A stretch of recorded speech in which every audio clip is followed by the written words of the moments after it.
Ooh.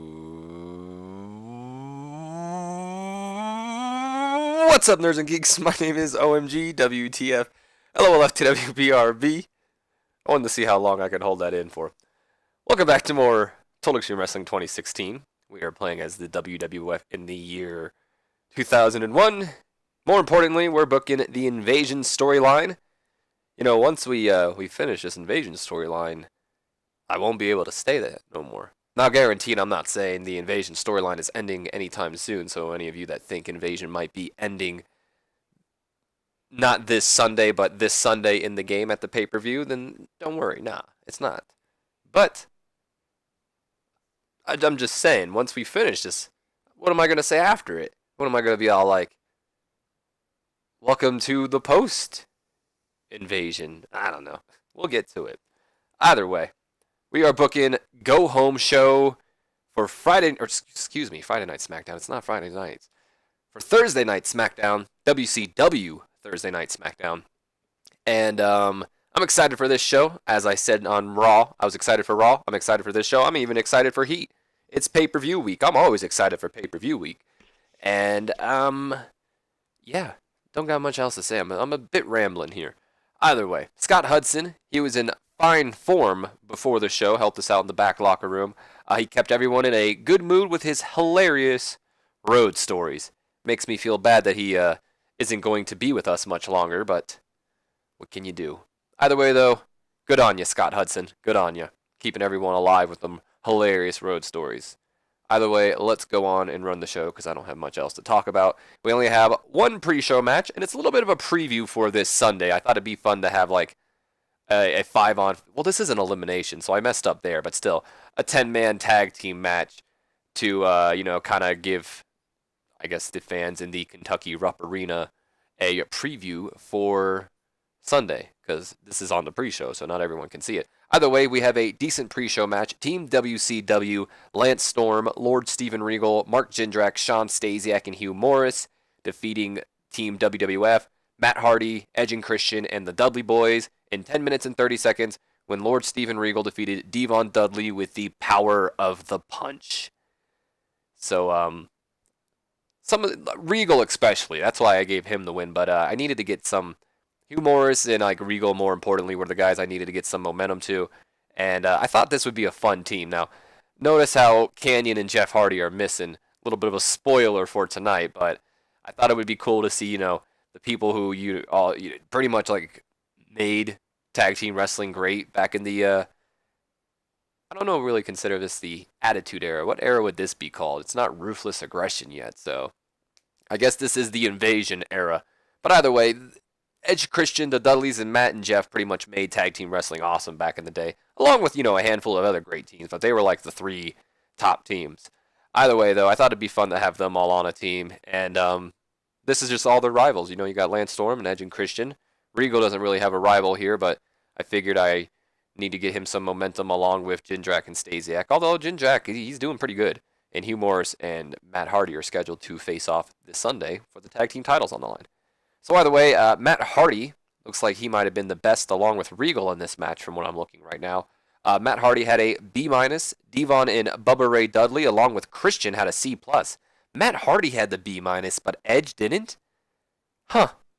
And it doesn't say Edge was off his game. By the way, Christian getting better at his gimmick. Edge had an in-ring performance of a C+ as well. That's interesting.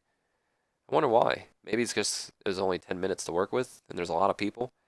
Hugh Morris got a C. Sean Stasiak had a C-. Jindrak had a C-, and Regal had a B-. Why did Regal... Lance Storm had a B, so Lance Storm was the best in this match overall. Look at Lance Storm going. Edge is improving in technical. So either way, Nerds and Geeks, we're going to open up the show with an A-star. Hell yes. Well, not an A-star. That's a complete and total lie. It's an A, not an A-star. We got an A to start off the night. Loving that. Smackdown starts with Shane McMahon's music. Here comes the money. Playing with him, standing in the ring when he has a mic, and he says, "Woo! Hey, what's up, Kentucky Rupp Arena?" I'm assuming that's in Kentucky. That's all I'm going to say. We are just days away until we go to war, people. For the first time in professional wrestling history, the WWF and WCW face off. Now pause. I acknowledge, because I have a feeling you guys are probably thinking like, well, we've seen, Booker take on Rock, we've seen DDP take on Rock, so on and so forth. This isn't really the first time WF and WCW. This is the first time we've seen like legit. It's like, representatives from the company. That's kind of what I was meaning here. So unpause. And despite having so much at stake, I mean, if WCW loses, we're gone. Which, again, pause.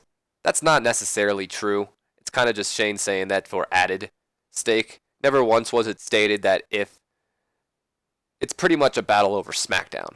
Vince wants his brand back, and it's kind of like the only thing WCW has, so it's kind of viewed if WCW loses it, they would be gone, pretty much. Either way, but despite all the odds, not only do I believe in my team, but I'm excited, and I'm sure the fan is coming out in all of it because this fight is a fight we never thought we'd see. There's been a lot of talk, but not a lot of fighting. And that all changes Sunday.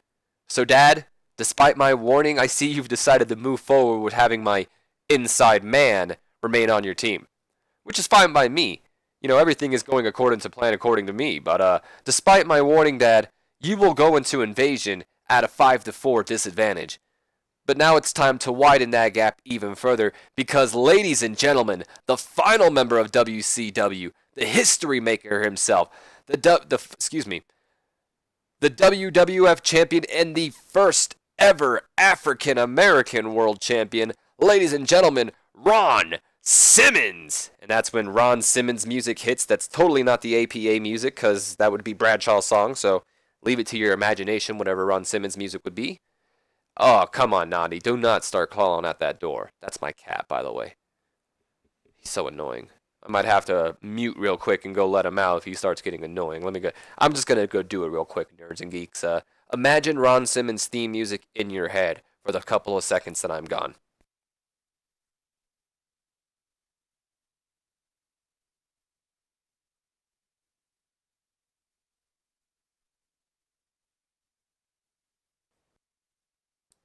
Alright, did you guys get that theme song done? Cool. So either way, Ron Simmons' music hits. He comes down to the ring with a smile on his face. I feel like I might need to mute again because I feel like a sneeze is coming on. But, yeah, here it comes. Alright. What an interesting episode this has started off to be. So Ron Simmons, he comes in the ring and he says, Shane, I've got to thank you. Not just for giving me a spot on Team WCW, but a chance to showcase that I've still got a lot left in my tank. I want to thank you for believing in me, like your father never did. I've just got to say it feels good to be home. And then, you have both Ron Simmons and Shane McMahon, they hug each other, and that's when The Rock's music interrupts him, and he makes his way down to the entryway, and he goes, Now, easy, Ron. The Rock didn't mean to come out here and interrupt your little love hug. But not all the pieces are on the board, and The Rock knows just exactly what he's going into, or what he's going up against this Sunday. The Rock will give you credit, Shane McMahon. You put together quite the impressive team, and The Rock may be impressed, but The Rock promises you that he is not worried. There isn't a man on your team, aside from Ric Flair, that I have not beaten. And that's when Ron Simmons kind of interrupts The Rock from going on, and he says, Keep running your mouth, Rock, I dare you. You and I may have faced in the past, but I'm not Farouk anymore. And if you step in the ring with me, boy, I'll make you regret it. And then Rock goes, I'm sorry, was that a threat? And then Simmons responds, It's not a threat, that's a promise, boy. Well, The Rock has just one thing to say to that then, Ron Simmons. Just bring it. And then he tosses the mic on the ground and he goes running to the ring. And he takes down Ron Simmons and starts pounding on him. And we have our impromptu match between Ron Simmons, the final member of Team WCW, and the team captain of WWF, The Rock. I almost said Rock Simmons. The interesting thing about this upcoming match, where the hell's Invasion? There we go. Because we can finally book in the 5-on-5 elimination match. Let's just make sure we make it elimination this time. There we go. But the interesting thing about the Rock versus Farouk coming up, Nerds and Geeks, is it is going to be for the WWF Hardcore Championship. Howard Finkel can be a wrestler? Wait a second, really? What the fuck? No, I can book anybody. I'm just messing. So, yeah, like I'm saying, the interesting thing about this is since, Ron Simmons is the hardcore champion, the hardcore championship is always on the line. So that means that Rock is about to get a hardcore championship match. Team WWF versus Team WCW. And we'll title this Battle for Thursdays. I guess we should say Battle for Smackdown, but Thursdays just sounds better. Either way, there we go. We booked in the main event of the night. And let's see. Now we can finally look at the road agent report. Only about how many minutes in? Jesus. You don't come here for great commentary, do you? Apparently neither do people who watch SmackDown because Michael Cole, Heyman were weak, deserve better color commentary, yada, yada, yada. Doesn't matter. Everyone was great. Even Ron's... Never mind. I lied. I was about to say Ron Simmons was great until I read he was very underwhelming. Got the crowd hotter. Performance of Rock was good. Awesome. So we move on to the match itself. It gets a C+ rating. I'll be honest, Ron. That's a bit disappointing. You're in the ring with The Rock. But to be fair, it did descend into a little chaos, so maybe that had something to do with it. Who knows? Although I think someone told me that that doesn't affect the grade, so... Either way, we had a bout that had great wrestling and good heat. Rock drawing with Ron Simmons. Not really drawing. So, like I said, this is technically a hardcore championship match. So, the way I would imagine this happening would be Rock's probably setting up for the rock bottom, getting ready to, hit him with it. And that's when Team WCW, Booker T, Benoit, Diamond Dallas Page, Ric Flair, they all come rushing out and just, jump the Rock, take him down. And the referee can't ring for a disqualification because, it's a hardcore match. So this is all legal. So they're beating down on him. Ron Simmons eventually gets up and joins in, starts beating down on him. And the match, kind of descends into chaos where nothing really ends up happening. We'll see why in a couple seconds. I'm surprised this got a C+, though. Because Rock had an A star and Ron Simmons had a B-. I'm going to have to look in the dirt sheet. It lost DDP and Rock's heat, which sucks. So what? Look at this. Rock's got charisma, star quality, going all out. So does Ron Simmons. What done to a hot crowd? His drinking. Fucking Ron Simmons, you're drunk. Penalized for very low quality advance. So it was a short match, unfortunately. Which it's a 10-minute match. I guess that's... And the type of finish. Okay. So that's what I figured. Because they both had ratings above a C+, so I don't know.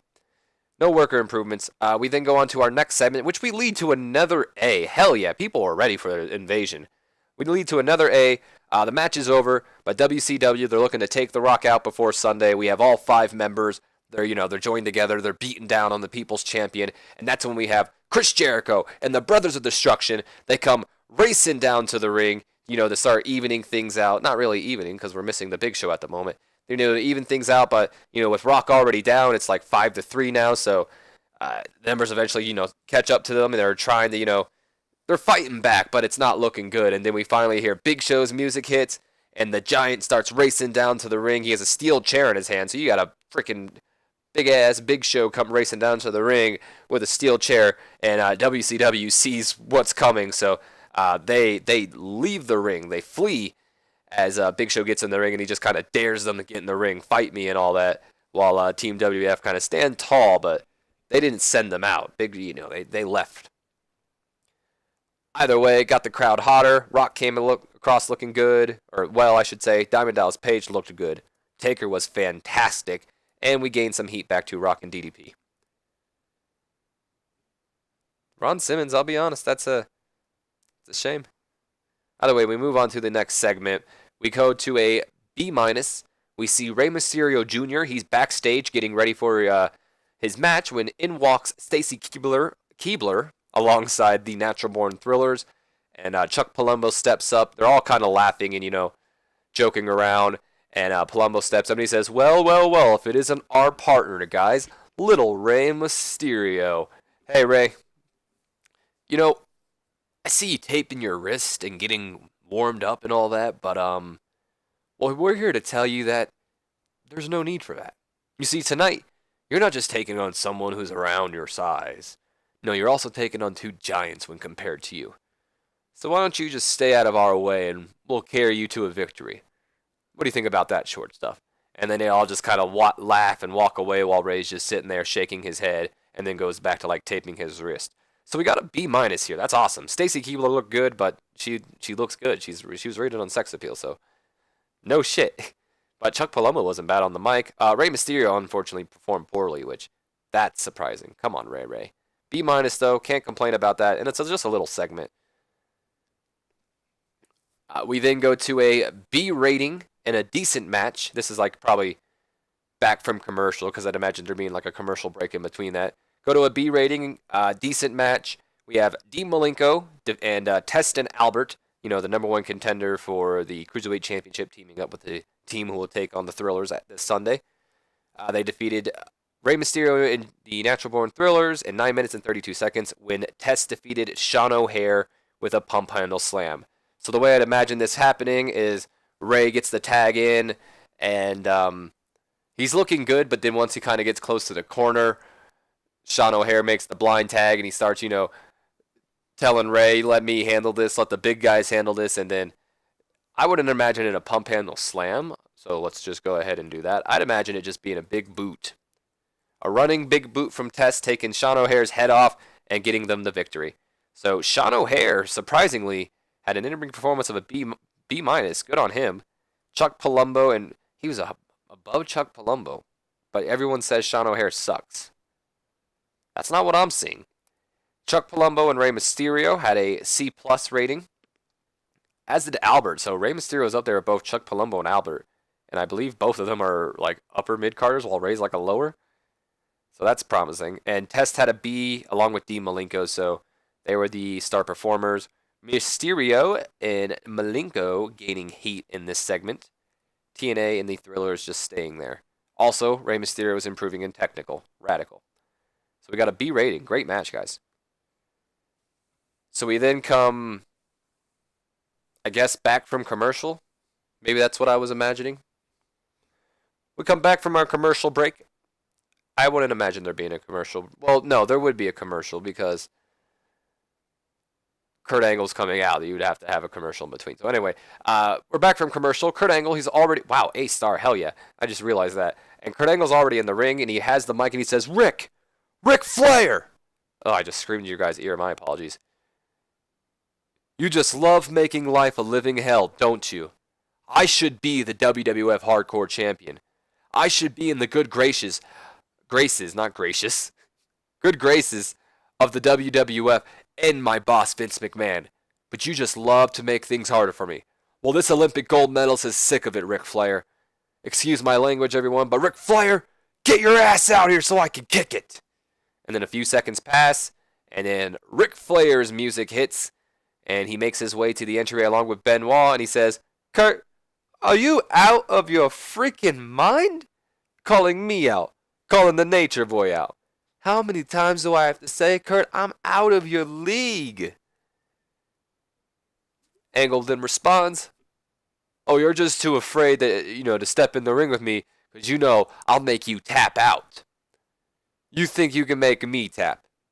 Oh, he says that kind of, you think you can make me tap? Like, angrily. And then he goes, you'll end up regretting those words, Kurt, because you're on. I need a warm-up match before Sunday anyway. And then Kurt says, oh, you won't be able to make it to this Sunday once I'm finished with you. Now get down here and let's fight. And then Flair kind of laughs at him and he says, oh, you thought that I was actually going to face you in singles action? No, Kurt, that's an honor you haven't earned yet, buddy. But I'll tell you what, go find yourself a partner, or don't, I really don't care, and me and my protege will meet you in the ring later tonight. And that sets up a tag team match, Ric Flair making his in-ring debut finally, as he steps in the ring to team up with Chris Benoit to face Kurt Angle and a mystery partner. If he can find one, of course. So Angle did a masterful job of improvising with the crowd. Ric Flair improvised well throughout the segment. All good stuff. Gained heat to Benoit and Angle. Chris Benoit's developing better performance skills. All good stuff. We then go on to our next match, which gets a B- in a decent matchup. Kanyon defeating Jeff Hardy by pinfall after a distraction from Hugh Morris. So what I'd imagine here is Jeff Hardy's possibly setting up for the Swanton Bomb, and that's when Hugh Morris kind of attacks Matt Hardy from behind, like hits him from behind, and then Jeff's kind of distracted, which leads to Sean O'Haire, not Sean O'Haire, what the hell am I saying? Kanyon hitting the flatliner, I'd imagine off the top of the rope, to be honest. That'd be awesome. Just runs up and hits the flatliner from the top rope and gets the 1-2-3 over your Jeff Hardy. So both Kanyon and Jeff had a B-, shows in their match here. Pretty good matchup from the guys, and gets a little preview for our tag team match coming up this Sunday. Kanyon is also improving in performance. So we go to a C rating, and it's with Kurt Chavo and Jonathan Coachman. So here we go. And we have Jonathan Coachman. He's Kurt. I was hoping I could get a few words from you. And Angle says, "Sure, Coach. What's up?" Coach says, "Kurt, tonight you step in the ring with two men who you've been at odds with for quite some time, in both Ric Flair and Chris Benoit. And I was just wondering, any luck on finding a tag team partner for tonight?" And then Angle responds, "Well, Coach, I'll be honest. I haven't really looked. This isn't the first time I've been in this situation, and every time so far, nobody has had my back. I screwed up when I stupidly jumped ship over to the WCW. I thought I could play peacemaker between the two companies, and it backfired. And I've come to accept that. But I've been waiting for what feels like forever to get my hands on Ric Flair. And I don't care if it's a 2-on-1 situation. Partner or not, I'm taking out Ric Flair." And that's when we hear a voice, "Hey, Kurt." And that's when Chavo Guerrero walks in. He says, "I heard you're looking for a partner tonight. And I figured since you and I are in similar situations that maybe you could use my help." And then Kurt responds, "Look, Chavo." But Chavo doesn't let him finish, and he says, "Don't look, Chavo, me. Man, I'm sick of everybody underestimating me. First Shane and now you. I'm a Guerrero, damn it. I'm a warrior. I figured you of all people would get my situation.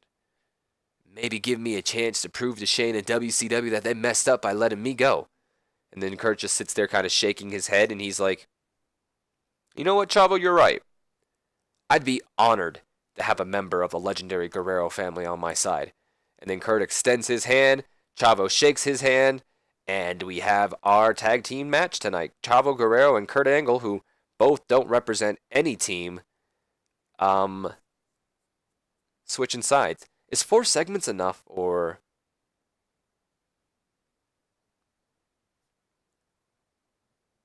I'm going to wait till I get 6 segments at least to turn him, because I believe that's how it is. Jonathan Coachman developing better performance skills. Good on him. So, Kurt Angle was the real star in this segment, and Chavo just continuing on with his, heel turn. Either way, we then go to an A rate. Wow, a lot of A's tonight. Another A rating. We're backstage with Shane McMahon and Team WCW. They're all celebrating with each other, and that's when Shane steps up to speak, and he says, "Now, guys, I don't want to jump the gun, but what you guys did out there was incredible. Not only did you take it to Team WWF, but you definitely put the beating on The Rock. But let's not get cocky. Also, I feel there's something I need to nip in the bud now. Book, Paige, what's going on? I thought we had a deal, no matter who won or who lost, that you two are going to get along." DDP then steps up and says, "That's the exact problem, Shane. There was no winner. There was no loser. We all know that if Team WWF didn't get involved, that I'd be the new WCW champion." Booker T then steps up, "Oh, cut the crap, Paige. We both know I had you beat." And you have, Paige and Book kind of getting in each other's face, and they're starting to argue with each other. And that's when Shane says, "That's enough, you two. You see, this is what Team WCW can't afford come Sunday. So that's why tonight, I've gone ahead and I've had you two scheduled in a tag team match tonight. So you two will have to work together. Oh, and your opponents, just so you know, are the Brothers of Destruction. So make sure you send the message to the WWF as well." And that bees it. Shane walks out of the office while Booker T and DDP just kind of look at each other all, "Oh, man, fuck you," pretty much. And we have a tag team match tonight. DDP and Booker T being forced to team up with each other despite being at odds to take on the Brothers of Destruction. So far, every member of Team WCW is in action. Ron Simmons battled The Rock in a very underwhelming match, if I say so myself. Ric Flair makes his debut with Chris Benoit as he takes on Angle and Chavo, and now we know Booker and DDP to battle the WWF Tag Team Champions. So Benoit was good. Ron Simmons performed poorly, gained heat for the storyline. Nothing else. We move on to our next segment. I'd imagine this being back before, a commercial, or back from commercial break, because Ric Flair was just in that previous segment. We go to a B- in Ric Flair's debut match, B-, and about that had good wrestling and a decent reaction from the crowd. Ric Flair and Chris Benoit defeating Kurt Angle and Chavo Guerrero Jr. when Ric Flair defeated Chavo with the figure 4 leg lock. Unfortunately, Chavo was the weak link, struggling to keep up with everyone else's in-ring performance. That's to be expected, though. But either way, though, Rick making his debut, I'm curious. I haven't looked yet, but so either way, Chris Benoit stood out as being good. Chavo had a D+ rating. Kurt Angle, B+, and both Chris Benoit and Ric Flair had an A. So Ric Flair's still up there. He's got A ratings going on. It also advanced the storyline, and I still don't, like I said, 6 segments. That's what I'm going to wait for. Ric Flair's also improving in Rumble and performance. Ric Flair had a good night. And probably around this, probably another commercial break. I don't know. I didn't book something in between these. I thought I did. I don't know what I would have, though, so maybe I didn't. Maybe it was one of those moments where I looked and I was like, I should probably book something in there, and then totally forgot about it. It doesn't matter that much. Either way, we have an exceptional match. It got a B rating, and an exceptional match. The Brothers of Destruction defeating Diamond Dallas Page and Booker T when Booker T was disqualified after, once again, Benoit, Ron Simmons, Ric Flair, pretty much Team WCW runs out and costs them the match. We didn't get to see a finish because out comes Team WCW looking to send a message to the WWF even further. Pretty much they're trying to make their odds even better by taking out the people, hopefully injuring them before they can. So either way, we had Taker, who was off his game, unfortunately, and not enough selling shown, apparently. Kane had an A, Taker had an A star, Booker T had an A, and DDP had a B+, so he was the weakest, apparently. Lost heat for the invasion storyline, but that is okay. Kane improving and flying. I mean, I guess Booker T for a long time did the missile dropkick as a finisher, but it's interesting to see Kane improving and flying with all these guys who, in my opinion, aren't really known for their flying skills. So we had Team WCW come out and attack the Brothers of Destruction, causing a disqualification, and then we end off the show with an A rating. I now remember what I wanted to book in between that. I wanted to book a segment where Taker kind of questioned why Big Show took a while, and Big Show was like, last time I checked, I'm the only one here that protects our boss. I was too busy looking out for our boss until I saw it getting happening, and I rushed to there as soon as I can. And then Big Show would be all like, you should be grateful I, raced out. Still kind of showing a little bit of dissension, untrustworthiness, between the group. But I forgot to book it in, apparently. So either way, the match is over, and just like we saw earlier in the night, Team WCW is taking out both The Undertaker and Kane. Now, you'll probably notice here, we don't see Ric Flair. And